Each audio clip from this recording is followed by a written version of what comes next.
Hello everybody, আসসালামু আলাইকুম রহমতুল্লাহ। আজকে আমরা দেখব কিভাবে আপনারা অ্যাডোবি ইলাস্ট্রেটরে খুব সহজে একটি প্রফেশনাল মানের ভিজিটিং কার্ড তৈরি করে ফেলতে পারেন।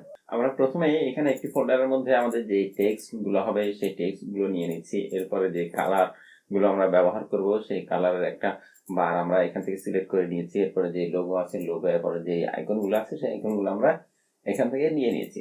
এরপর আমরা সরাসরি চলে যাবো এখানে অ্যাডোবি ইলাস্ট্রেটরে গিয়ে আমরা এখান থেকে ক্রিয়েট নিউ দিয়ে দিব। ক্রিয়েট নিউ থেকে আমরা প্রিন্ট সিলেক্ট করবো। প্রিন্ট সিলেক্ট করে আমরা এখান থেকে জাস্ট পয়েন্টকে ইঞ্চিতে করে দিব। ইঞ্চিতে করে দিয়ে আমি এখান থেকে 3.5, এরপরে হাইট দিয়ে দিব 2। এরপর আমরা প্রজেক্টে যে কোনো একটা নাম দিয়ে দিতে পারি। আমি এখানে জাস্ট দিয়ে দিচ্ছি ভিজিটিং কার্ড। এরপর আমরা আর্টবোর্ড নিব দুইটি, যেহেতু আমরা back side and front side দুটোই করবো। এরপর আমরা এখান থেকে ব্লিড দিয়ে দিব 0.125 টপ বটম, এরপরে যে লেফট রাইট চারপাশেই আমরা 0.125 ব্লিড দিয়ে দিব। যেহেতু আমরা এটিকে প্রিন্ট করব তাই এই ব্লিডটি আমরা সেফটি এরিয়া হিসেবে দিব, এমনকি এই ব্লিড সেফটি এরিয়া হিসেবে ব্যবহার করা হয়। এরপর আমরা এখান থেকে মোর সেটিং এ চলে যাব। মোর সেটিং এ গিয়ে আমরা এখান থেকে যে দুইটা আর্টবোর্ড নিয়েছি, আর্টবোর্ড দুইটাকে আমরা চাচ্ছি উপরে নিচে রাখতে, তাই আমরা এখান থেকে অ্যারেঞ্জ বাই কলাম যে অপশনটা আছে এটিকে সিলেক্ট করে দিব। সিলেক্ট করে দিয়ে আমরা জাস্ট এখানে 28 আমরা জাস্ট এটিকে একটু কমিয়ে দিচ্ছি 0.1 দিয়ে জাস্ট আমরা বাকিগুলো যেভাবে সেভাবে রেখে ক্রিয়েট ডকুমেন্টে দিয়ে দিব। এরপর আমরা এখান থেকে দেখতে পাচ্ছি আমাদের একটি ডকুমেন্ট এখানে ক্রিয়েট হয়ে গেছে। একটি ডকুমেন্টের মধ্যে আমরা দুইটি আর্টবোর্ড দেখতে পাচ্ছি, একটাতে আমরা ফ্রন্ট সাইড ডিজাইন করবো আর একটাতে আমরা ব্যাক সাইড ডিজাইন করবো। এরপর আমি জাস্ট এখান থেকে আমি একটি রেক্টেঙ্গেল নিয়ে নিচ্ছি। রেক্টেঙ্গেল নিয়ে ব্লিড যে এরিয়া আছে আমরা ডিজাইন করার সময় যে ব্লিড এরিয়া আছে ব্লিড এরিয়া পর্যন্ত ডিজাইন করবো। এরপরে আমরা জাস্ট এটিকে একটি রেক্টেঙ্গেল লিখে আমি এখান থেকে যে আউটলাইন আছে আউটলাইনটাকে বা স্ট্রোকটাকে নান করে দিচ্ছি। নান করে দিয়ে আমি এটিকে হয়তো একটি মিডল পয়েন্ট ক্রিয়েট করে লক করে দিব। তাই আমরা এখানে মিডল পয়েন্ট ক্রিয়েট করার জন্য আমরা Ctrl+R প্রেস করলাম। আর প্রেস করে আমি এখান থেকে জাস্ট একটা লেফট থেকে একটি রুলার নিয়ে নিলাম। এরপর এখান থেকে একটি গাইড নিয়ে আমি এটিকে লক করে দিলাম। এরপর রাইট বাটন ক্লিক করে দেখি এই গাইডটি কি আনলক আছে কিনা বা লক আছে কিনা। আমাদের এখানে যদি রাইট বাটন ক্লিক করার পর আনলক গাইড দেখায় তাহলে আমরা ধরে নিব এটিকে আমরা লক অবস্থায়, এটি লক অবস্থায় আছে। আর যদি রাইট বাটন ক্লিক করার পর লক গাইড থাকে তাহলে এটি যদি লক না থাকে তাহলে এটিকে আমরা খুব সহজেই লক করে দিতে পারবো। এরপর আমরা এখানে যে টেক্সট বা যে লোকগুলো আমরা দেখছি এগুলো এখান থেকে আমরা ওপেন করে দিই। এখান থেকে আমি জাস্ট কালার প্যালেটটা নিয়ে নিচ্ছি। কালার যে বারটা আছে কালার বারটা নিয়ে আমি জাস্ট এখানে ছোট করে এক পাশে রেখে দিতেছি। এখানে আমি জাস্ট এমবেড করে লক করে দিচ্ছি। এরপর আমি এখান থেকে যে টেক্সটগুলো আছে টেক্সটগুলো নিয়ে নিই। টেক্সট আমি সিলেক্ট করার পর Ctrl+C কিবোর্ড থেকে Ctrl+C দিয়ে আমি জাস্ট এখানে গিয়ে টেক্সটগুলো নিয়ে আমি এটিকে পেস্ট করে দিলাম Ctrl+V দিয়ে। এরপর আমি জাস্ট এখানে যাওয়ার পর আমি জাস্ট লোগো আর আইকন আমরা এখান থেকে না, আমি জাস্ট এখান থেকে এই Ctrl+O দিয়ে আমি জাস্ট যে লোগো এবং আইকন আছে এগুলোকে ওপেন করে নিচ্ছি। ওপেন করে আমি জাস্ট যে লোগোটা আছে লোগোটা আমি Ctrl+X দিয়ে কাট করে নিচ্ছি। Ctrl+W দিয়ে ক্লোজ দিয়ে নো দিয়ে দিচ্ছি। এরপর যে আইকনগুলো আছে আইকনের মধ্যে আমি এগুলোতে এখানে রেখে দিলাম, একটু ছোট করে নিচ্ছি। এরপর আমি যে আইকন এবং লোগো সবগুলো একসাথে করবো, ধরে Ctrl+X দিয়ে কাট করে Ctrl+W দিয়ে এটিকে ক্লোজ করে দিচ্ছি। এরপর আমি জাস্ট এগুলো সব এখানে এনে একসাথে রেখে দিলাম, আমরা যখন প্রয়োজন হবে আমরা তখন ব্যবহার করব। এরপর আমি এটিকে ডিজাইন করবো। ডিজাইন করার জন্য আমি একটি রেক্টেঙ্গেল নিয়ে নিচ্ছি। রেক্টেঙ্গেল নিয়ে আমি জাস্ট এটিকে এই পর্যন্ত একটি রেক্টেঙ্গেল লিখে দিলাম। রেক্টেঙ্গেল লিখে দেওয়ার পর আমি এটির জাস্ট একটি যে মিডল পয়েন্ট আছে এই মিডল পয়েন্টে একটি অ্যাঙ্কর পয়েন্ট ক্রিয়েট করবো। তাই আমি যে প্যান্টগুলো আছে প্যান্টগুলোতে আমরা অ্যাড অ্যাঙ্কর পয়েন্ট আছে অ্যাড অ্যাঙ্কর পয়েন্টে আমি এখানে জাস্ট একটা ক্লিক করে দিলাম। ক্লিক করে এটিকে একটা অ্যাঙ্কর পয়েন্ট ক্রিয়েট করে নিলাম। এরপর আমি জাস্ট ডিরেক্ট সিলেকশন যে টুলটা সেটি নিয়ে আমি এই কর্নারটা সিলেক্ট করলাম। সিলেক্ট করে আমি শিফট প্রেস করে যে অ্যারো বাটন আছে অ্যারো বাটনের লেফট যে অ্যারোটা আছে সেটিকে আমরা 3বার প্রেস করবো 1 2 3। এরপর আমি জাস্ট এই কর্নারটিকে সিলেক্ট করলাম। সিলেক্ট করার পর ঠিক একই কাজ করবো, শিফট প্রেস করে অ্যারো বাটনের লেফট যে বাটনটা সেটিকে 1 2 3 3বার আমরা প্রেস করে নেব। এরপর আমরা জাস্ট ডিরেক্ট সিলেকশন টুল দিয়ে এই যে আমরা অ্যাঙ্কর পয়েন্টটা ক্রিয়েট করছিলাম ওইটাকে সিলেক্ট করবো। সিলেক্ট করে আমি এটাকে জাস্ট একটা রাউন্ড শেপ দিয়ে দিলাম। রাউন্ড শেপ দেওয়ার পর আমি এটিকে জাস্ট আমাদের যে মূল থিম যে কালারটা আছে যে থিম কালারটা সেই থিম কালারটা আমরা এখান থেকে দিয়ে দিই। এখান থেকে জাস্ট আমি এই ব্লু কালারটা দিয়ে দিলাম। এরপর আমি এটাকে সিলেক্ট করে Ctrl+C Ctrl+V দিয়ে আমি জাস্ট একটু বড় করে নিয়ে নিলাম। এরপর এখানে এটার কালারটা আমরা অবশ্যই হোয়াইট কালার দিয়ে দেবো।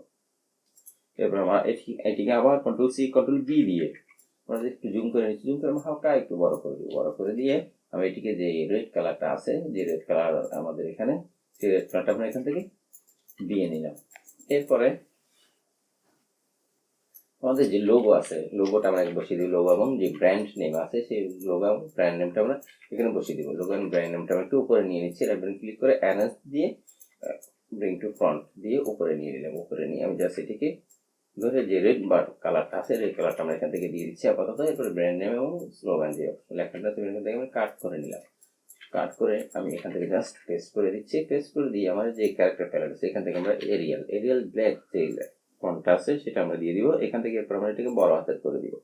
এরপর এখানে যে স্লোগানটা আছে স্লোগানটা আমরা অবশ্যই রেগুলার রাখবো। রেগুলার রেখে আমরা এখান থেকে জাস্ট 8 পিটি করে দিব। করে দেওয়ার পর এটিকে আমরা অ্যালাইন যে সেন্টার আছে অ্যালাইন সেন্টার দিয়ে দিচ্ছি। এরপর আমরা পুরোটাকে আমরা একটু ছোট করে দিব। ছোট করে দিয়ে আমাদের যে হোয়াইট কালারটা আছে হোয়াইট কালারটা দিয়ে দিলাম। এরপরে এখানে যে নেমটা আছে নেমটাকে আমি যে রেড যে কালারটা এই কালারটা আমরা এখান থেকে দিয়ে দিচ্ছি। এরপর আমি জাস্ট এটাকে একটু ছোট করে নিচ্ছি। দুইটাকে ধরে আমি শিফট F7 প্রেস করার পর আমাদের যে অ্যালাইন প্যালেটটা এটি চলে আসবে। এটিকে আমরা জাস্ট মিডল অ্যালাইন দিয়ে দিলাম।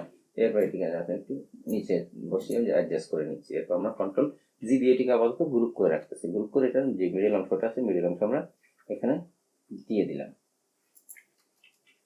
এরপর আমি চাচ্ছি আমাদের যেই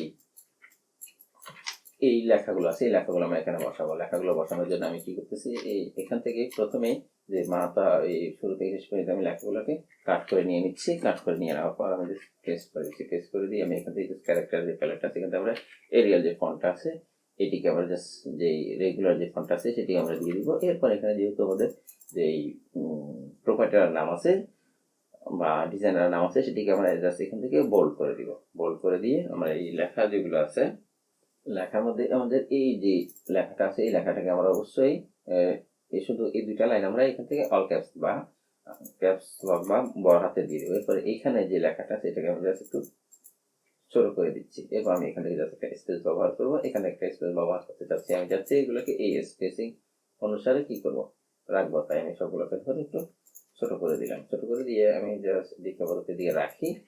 এরপরে আমি এখানে যে কালার আমাদের যে থিম কালার আছে থিম কালারটা আমরা এখান থেকে খুব ইজিলি ব্যবহার করে দিতে পারি। এখান থেকে একটি কালার আমরা ব্যবহার করে দিলাম। এরপর মানটা দিয়ে জানি আমি চাচ্ছি যে প্রোপাইটার বা ডিজাইনের নামটা এটিকে আমরা এখান থেকে ব্লু কালার। এরপর এইখান থেকে যে রেড কালারটা আছে এটাকে আমরা এইভাবে সিলেক্ট করে এখান থেকে জাস্ট রেড কালারটা আমরা এখান থেকে দিয়ে দিলাম। এরপর আমি যে আইকনগুলো আছে আইকনগুলো বসানোর চেষ্টা করবো। আমি যে সেটি মিডল অংশে আজকে একটু দেখি একটু মিডল অংশে নিয়ে নিই। এরপর আমরা কি করবো এরপর আমরা এই যে আইকনগুলো আছে আইকনগুলো বসানোর চেষ্টা করবো। আইকনগুলো বসানোর জন্য আমি এখান থেকে জাস্ট একটা শেপ নিয়ে নেওয়ার চেষ্টা করি। আমি জাস্ট এখান থেকে এই শেপটাকে ধরলাম। এই যে রেড শেপটা আছে রেড শেপটাকে ধরি কন্ট্রোল সি কন্ট্রোল ডি দিয়ে আর একটি শেপ আমি নিয়ে নিলাম। আমি জাস্ট একটু বড় আকারে একটি শেপ নিয়ে নিলাম। এটা কালারটা একটু পরিবর্তন করে দিই তাহলে আমাদের খুব ইজিলি বোঝা যাবে। কালারটা আমি একটু পরিবর্তন করে দিলাম। আপাতত পরিবর্তন করে দিয়ে আমি জাস্ট এটিকে চাইলে আর একটু বড় করে নিতে পারি।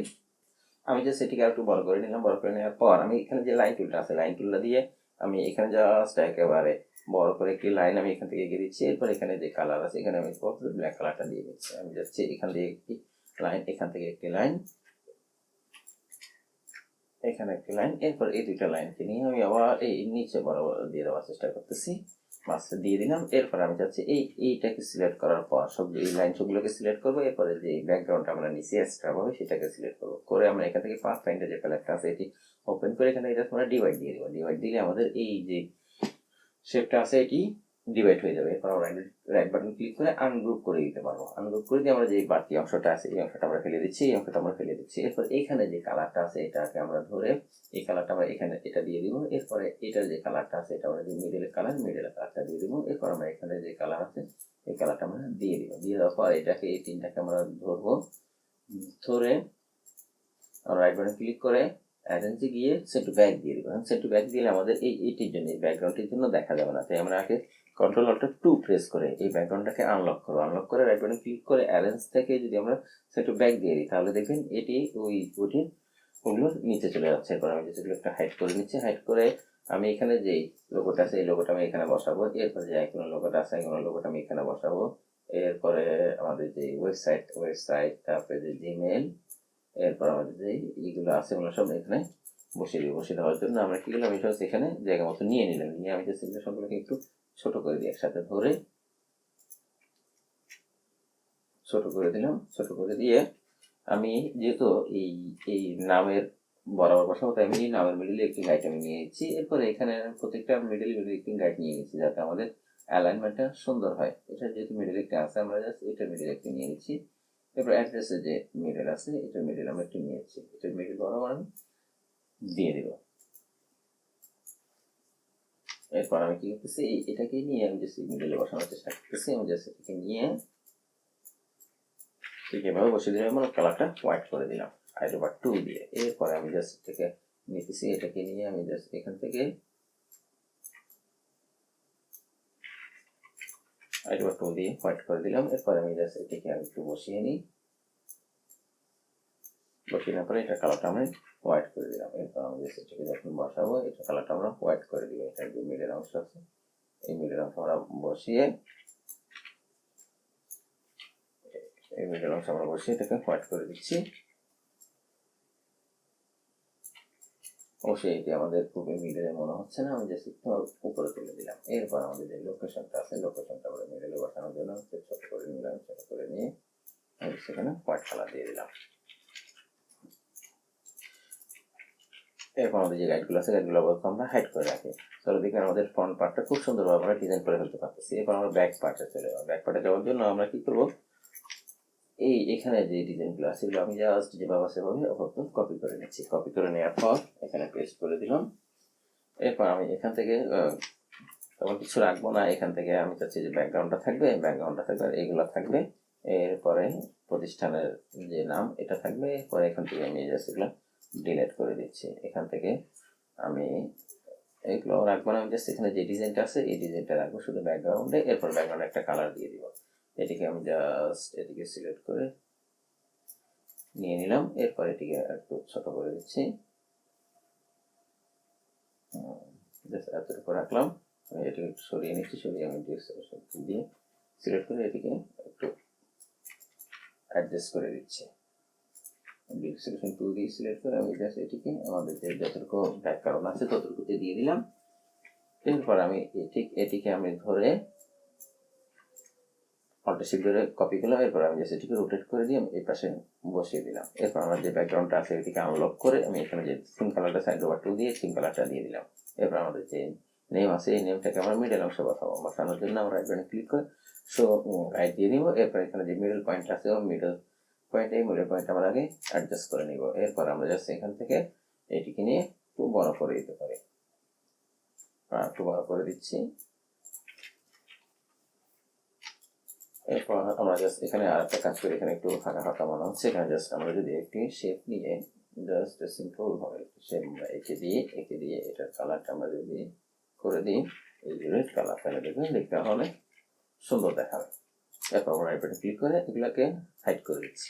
হাইড করে দেওয়ার পর আমার এই বারটা আর প্রয়োজন হবে না, বা এই কালার বারটাকে আমরা ডিলিট করে দিচ্ছি। ডিলিট করে দেওয়ার পর দেখবেন খুব ইজিলি খুব সহজেই আমরা প্রফেশনাল আমার একটি ডিজাইনিং কাজ করে ফেলতে পারতেছি। That's all about this video. আপনি যদি আমাদের চ্যানেলে নতুন হয়ে থাকেন তাহলে সাবস্ক্রাইব করে আমাদের সঙ্গে থাকুন। দেখা হবে নেক্সট কোনো ভিডিওতে।